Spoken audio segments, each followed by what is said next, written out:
And thank you so much for having me here.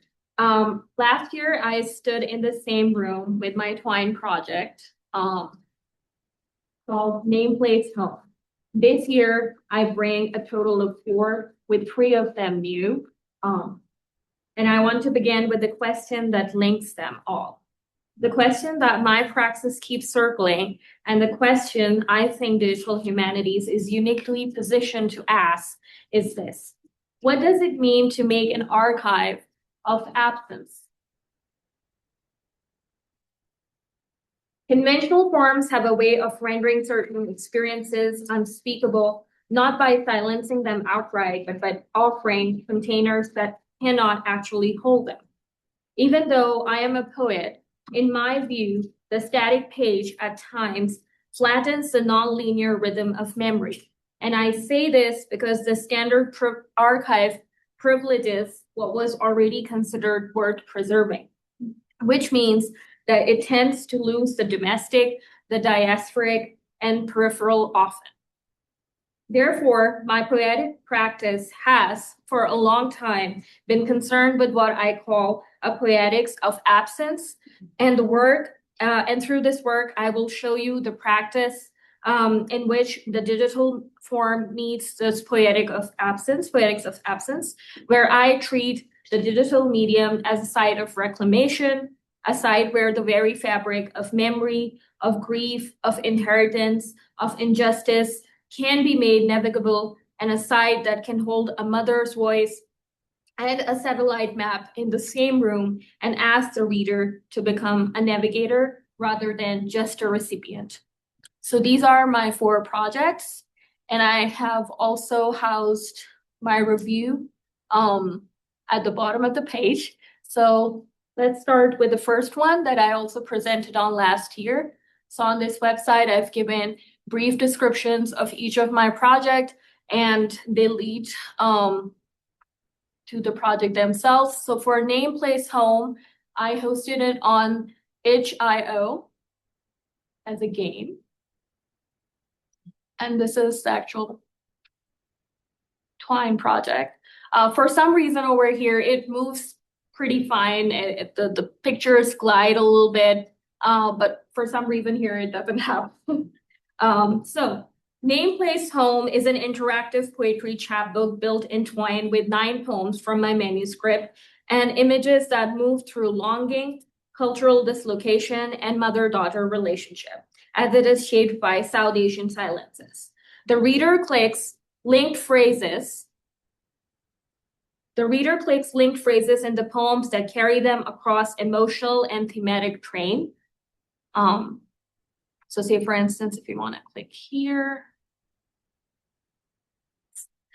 And so basically you might begin with a poem about a drawer of spices and add a poem about exile, or you might begin a poem with exile and you end at the mention of prayer in a new poem. So there is no single entry point and no single exit.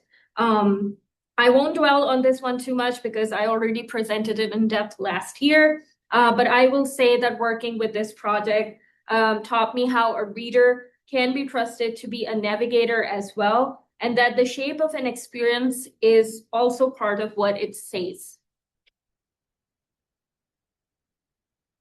And then my second project is Breath and Ink, a living archive of Ammi's poetry. Ammi stands for mother in Urdu, and it is one of the closest to my heart. My mother is and has always been a poet. She is also a devoted reader of Faiz Ahmed Faiz, who is Pakistan's most celebrated, influential, and revolutionary Urdu poet, and is often referred to as an unofficial poet laureate. Her own verses were written on the backs of grocery lists and budgeting ledgers, in the margins of a life that was, by the social expectations she inherited, not supposed to make room for a writing life at all. Many of her earlier poems were irretrievable because either the bits of paper she noted them on crumbled with time, or they were simply lost, as such things do. So Breath and Ink is the digital home I have built for her and for what remained of those poems she wrote. So over the course of this year, she sent them to me via voice note, WhatsApp voice notes, and I asked her to also write them in her own handwriting before translating them and projecting them here using coding on WordPress, which took me some time. In Nuri Nastaliq font, which is the standard Urdu font. So in this in this project, we have three things happening. The first is the audio recital. So let's suppose we go to this one. Yes. So there is the audio recital happening.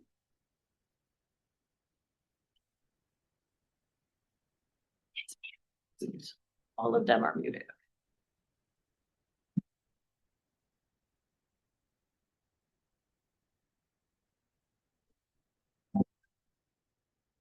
And I have to mute it because another one of my projects is also using music. So, so there are recitals in her own voice, because I wanted to preserve not only her voice, but the places where her voice is faltering. And those breaks, because those breaks allow me to archive the evidence as it exists and also save the ahang, which is the way she's reciting them as they existed rather than like trying to translate them and read them on my own. Also, I've used the original Urdu handwriting, which I've already talked about, rather than writing it myself. Secondly, in terms of translation, if you hover your mouse over the poem itself, you will see that I've translated it. So instead of using dictionary meanings of the words and literal meanings of the words, I have created what I would call transcreation, which allowed me to loosely translate and keep the soul of her writing intact and the poetic nature of her writing intact, because Urdu is a deeply poetic language with a lot of music to it. So I wanted to preserve that. And so that is why the translation is a loose translation of these works. And then we have the fourth project. We have the third project. My math is not the best. All right. Okay. So the third project is called Aching Atlas, and I will be unmuting the site now. And it is in its own word an archive born of loss, of ache, and of yearning. If breath and ink recovers a mother's text, Aching Atlas recovers what often surrounds text, which is photographs. So it is a digital archive of my family photographs, and each photograph is paired with a poem that is an anaglyph and surfaces only when the viewer wears a 3D glass or 3D glasses, which I think yeah. But I think if you use the science side of the glasses, you should be able to read the poems. And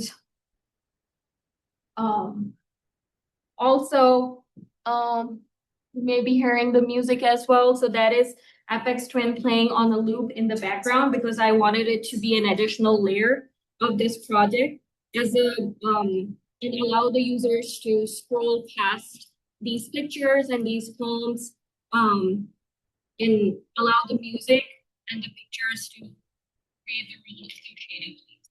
The poems without glasses appear jumbled and strange, fringed in red and cyan, almost broken, and that was intentional because with the glasses, the poem get the depth and readability with which I'm trying to mimic how the etheric memory works for me. The project also insists that memory becomes visible only when we choose to look for it within our time frame difficult, and that belonging is something we have to insist on rather than something we simply inherit. Yes. This is my mother. This is my grandmother. Having a hard day. And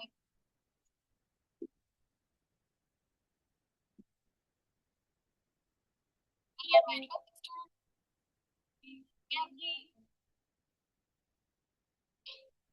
And this is my great grandmother with my grandmother and my grandfather.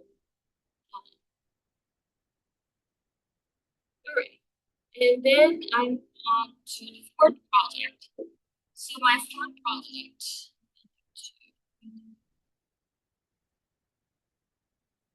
And I also had to work on this. I think I was still editing it because it was extremely difficult. My first platform for this was going to be Scalar. But it turned out that I could not use Apex Twin on a loop here. So I had to shift to a WordPress for this. And also had to work with I'm forgetting. With Yes. No, I had to work with I'm forgetting the name. It will come to me in a moment. But yeah, rendering these poems here in cyan and red without any prior experience was extremely difficult, and I had to take my husband's help with it as well. But okay, let's move on to the fourth one. So my fourth project is a bit of an outlier and a pivot from my other projects, as you can see.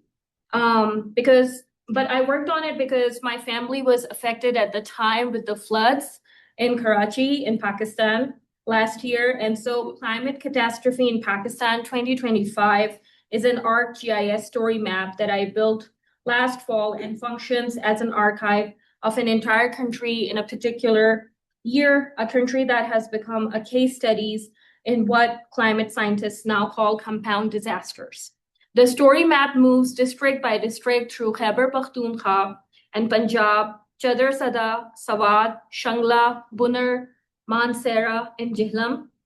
You scroll and the map moves with you. You read about a flood and the flood has coordinates.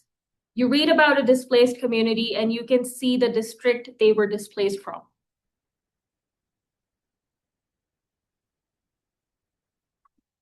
You can also see the before and after, for which I think ArcGIS is a wonderful platform, which is why I used it, because I wanted to use the maps and the before and after images from Google Earth to their best, to their strength.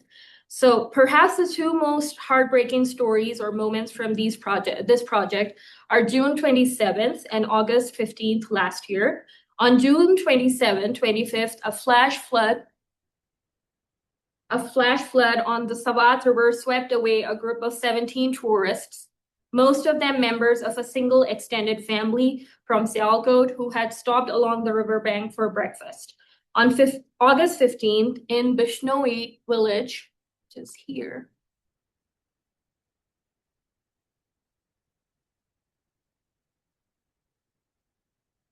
Sorry, it takes a while to get here.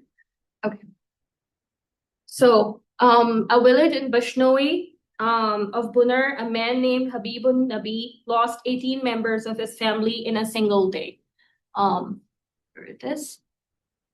Including his parents, brother, when a cloudburst destroyed his village. The residents of Buner later accused officials of failing to warn them, the traditional warning method in remote areas being broadcast from the mosque's loudspeakers, and the rain came too quickly, because of which the loudspeakers couldn't do the work that they usually do.